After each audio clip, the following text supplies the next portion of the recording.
మేము గేట్లు ఎత్తివేస్తే బీఆర్ఎస్ ఎమ్మెల్యేలంతా కాంగ్రెస్‌లోకి వస్తారు. కేవలం కల్వకుట్ల కుటుంబంలో ఉన్న నలుగురు మాత్రమే మిగులుతారన్నారు. సో, రేపో మాపో బీఆర్ఎస్ ఎమ్మెల్యేలు కాంగ్రెస్‌లోకొచ్చి జాయిన్ అయ్యే అవకాశం ఉందా? ఉందండి. హ్మ్. దాంట్లో పెద్దగా అనుమానపడాల్సిన అక్కర్లేదు. హ్మ్. ఎందుకంటే దేశం మొత్తం మీద మీరొకటి చూస్తున్నారు.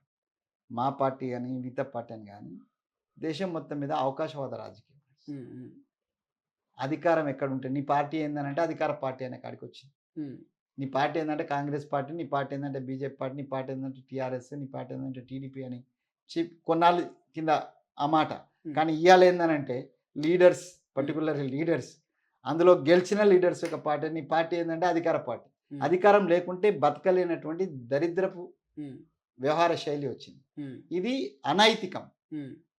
ఇది ప్రజాస్వామ్యానికి గొడ్డలి పెట్టు. ఓకే. ఇది నమ్మి ఓటేసిన ప్రజలను హ్మ్. నిండా ముంచేయడమే. హ్మ్. ద్రోహమే. నేను ఒక టీచర్‌గా, హ్మ్. ఒక ప్రొఫెసర్‌గా, హ్మ్. ఒక రాజ్యాంగం తెలిసిన వాడిగా, హ్మ్. రాజ్యాంగ విలువలు తెలిసిన వాడిగా, ఒక హ్మ్. అంబేద్కరిస్ట్‌గా హ్మ్. ఇదంతా గూడా ఒక విష వలయంలో ఇయాల రాజకీయం చిక్కుకున్నదంటున్నా. హ్మ్. డబ్బుల వలయంలో, విష వలయంలో చిక్కుకున్నది.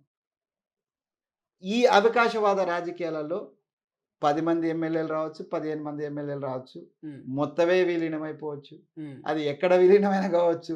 హ్మ్. కేంద్రంలో అధికారంలో హ్మ్. కేసీఆర్‌ని ఎక్కడ నమ్మలేం. హ్మ్. ఆయన మాట్లాడేది ఒకటుంటది, చెప్పేది ఒకటుంటది, చేసేది ఒకటుంటది. హ్మ్. ఆయన ఏం చేస్తాడో ఎవనికి చెప్పడో ఎవని అయ్యకి తెలవదు. హ్మ్. ఆయనకు తప్ప ఇంకా ఆయన పెళ్ళానికి తెలవదు, హ్మ్. బిడ్డకి తెలవదు, కొడుకుకి తెలవదు. హ్మ్. ఇక మన దాకా వచ్చే అవకాశం ఉంటదా? యెస్. సొంత సొంత ఇంట్లో వాళ్ళకే తెలవదు. హ్మ్. ఆయన ఏం చేస్తాడనేది. ఎందుకంటే నేను ఆయనతో సహచరుడిగా పనిచేసిన. Hmm. Is a best organizer. దాంట్లో డౌట్ ఏం లేదు. హ్మ్. విజన్ ఉంటది. హ్మ్. కానీ కుంచితత్వం ఉన్నది. హ్మ్. స్వార్థం ఆయన సీఎం అయినంక స్వార్థం పెరిగింది. హ్మ్. సీఎం గాకముందు ఉన్న ది సామాజిక స్వార్థం ఉండే. సీఎం అయిన తర్వాత వ్యక్తిగత స్వార్థమైందది. హ్మ్. అదే సామాజిక స్వార్థం ఉండుండంటే తెలంగాణ సమాజం గురించి ఆలోచించేటోడు, దాన్ని బాగు చేసేటోడు. కానీ వ్యక్తిగత స్వార్థం రావడం వల్ల అప్నా దుకాన్, అప్నా మకాన్, అప్నా బాల్ బచ్చా అవ్వడం వల్ల హ్మ్. ఆయన ఫెయిల్ అయినాడు. యెస్. సో, ఆయన మనసులో ఏముందో చెప్పలేము. కానీ ఈ లుకలుకలైతే ఉంటాయి. అక్కడున్నటువంటి అవకాశాలు లేవు అని అనుకుంటే, తర్వాత బీజేపీకు బలపడ్డదనుకుంటే బీజేపీ వైపు పోయేటోళ్ళుంటారు. ఇటువైపు పోయేటోళ్ళుంటారు. ఒక అనిశ్చితి అయితే ఉంటది. కాకపోతే నేను అనుకోవడం ఇది ఈ ఈ జంపింగ్‌లనేది ఆహ్, ఈ లోకల్ బాడీ ఎలక్షన్స్‌కు ముందే హ్మ్. కొంత షార్పనైజ్ గావచ్చు. ఓకే. ఒకవేళ లోకల్ బాడీ కాకపోతే, అది ఆయన కాపాడుకుంటే, వాళ్ళని వాళ్ళు కాపాడుకుంటే, హ్మ్. లోకల్ బాడీ తర్వాత మేము బాగా పెర్ఫార్మన్స్ చేసినామనుకోండి, అప్పుడు గుంపు గుత్తగా వచ్చే అవకాశం ఉంటది. ఓకే. లోకల్ బాడీలో మా పెర్ఫార్మన్స్ తక్కువనే అనుకోండి, కొద్దిగా వెనక ముందని. ఓకే. సో, లోకల్ బాడీలో మా పెర్ఫార్మన్స్ తక్కువ ఉండకూడదు అనంటే, హ్మ్.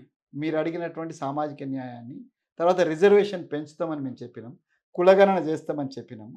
అది ఇమ్మీడియేట్‌గా ఆ సర్వే చేపిచ్చి, ఆ కులగణన ప్రకారం ఇక్కడ 52-54% బీసీలు ఉండే అవకాశం ఉన్నదన్నప్పుడు, హ్మ్. అట్‌లీస్ట్ ఒక 40% మేము రిజర్వేషన్ ఇవ్వగలిగితే, థంపింగ్ మెజారిటీ తోటి వన్ సైడెడ్‌గా హ్మ్. ఈ రాష్ట్రంలో ఒక్క సీటు ఇంకొక పార్టీకి పోకుండా, హ్మ్. బీజేపీ గురించి అసలు లోకల్ బాడీస్ నేను మాట్లాడనండి. హ్మ్. వాళ్ళ పెర్ఫార్మన్స్ ఆల్‌మోస్ట్ అదే నెగ్లిజిబుల్ ఉంటది. హ్మ్. ఏమన్నా పోటీ పడితే మళ్ళా టీఆర్ఎస్సే పడతది లోకల్ బాడీస్‌లో. సో, వాళ్ళకి గూడా అవకాశం రావద్దంటే, హ్మ్. మేము 2, 3 ప్రికాషన్ తీసుకోవాలి.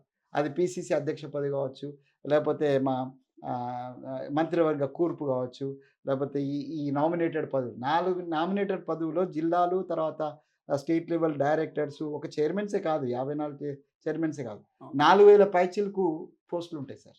హ్మ్. సో, వీటిని ఇమ్మీడియేట్‌గా 4000 చేయగలిగితే I will be very thankful to CM Revanth Reddy గారు. హ్మ్. దాన్ని ఆయన తీసుకోవాలని కోరుకుంటున్నా. ఇప్పటిదాకా ఏ సీఎం చేయలే. హ్మ్. Let him do. హ్మ్. ఒక అవకాశం గదా!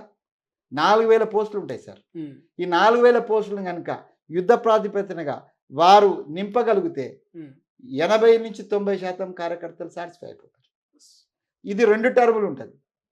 హ్మ్. 2 ఏళ్లే గదా! హ్మ్. 2 టర్ములుంటాయి. అంటే 8000 మంది స్టాంచ్ కార్యకర్తలను మేము సాటిస్ఫై జేయ అవకాశం ఉంటుంది.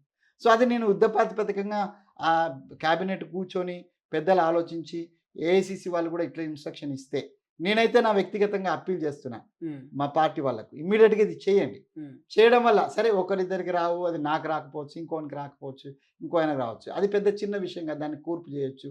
దాన్ని సంజాయించుకోవచ్చు. ఇప్పుడు నేను అన్నా కదా, నాకు ఒక రకమైనటువంటి సాటిస్ఫాక్షన్ ఉంది సార్, నా గవర్నమెంట్ నడుస్తుంది, ఇట్స్ ఓకే. నా ఆర్గనైజేషన్ నేను నిర్మాణం చేసుకోవాలి. నాకు తీసుకుపోయి ఆర్గనైజేషన్లో president, vice president, working president పెట్టి నన్ను ఆర్గనైజేషన్ పని చూడమనంటే, ట్రైనింగ్ పని చూడమనంటే అసలు ముందుగా మా లీడర్కు ట్రైనింగ్ ఇవ్వాలి.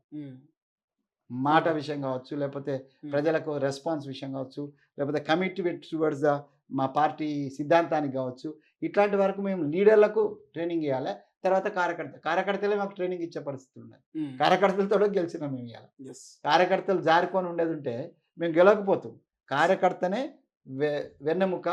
వాళ్ళు బాగానే ఉన్నారు, లీడర్స్ అటు ఇటు ఉన్నారు, వాళ్ళు కూడా ఇప్పుడు అది సింక్రనైజ్ అవుతున్నారు, ఛానలైజ్ అవుతున్నారు. ఇంకా వాళ్ళని కన్సాలిడేట్ చేయడానికి ఆర్గనైజేషన్ పదవి ఇచ్చినా నాకు అభ్యంతరం లేదు. ఓకే, నేను పని చేస్తా. లేదు గవర్నమెంట్కి సంబంధించిన పొజిషన్ ఇచ్చి నేను ఎడ్యుకేషన్లో నేను ఎక్స్పర్ట్ను, ఎడ్యుకేషన్ డిపార్ట్మెంట్కి నాకు ఈచ్ అండ్ ఎవ్రీథింగ్ తెలుసు, ఎంప్లాయ్మెంట్ గురించి నాకు తెలుసు. సో ఎడ్యుకేషన్ ఎంప్లాయ్మెంట్కి సంబంధించి నాకు ఇస్తారా, నాకు ఇవ్వచ్చు. నాకు ఇండస్ట్రీ గురించి తెలుసు, నేనేమో కెమిస్ట్రీ ప్రొఫెసర్ను, కెమిస్ట్రీలో నేను రీసెర్చర్ను, నాకు ఇండస్ట్రీ గురించి తెలుసు.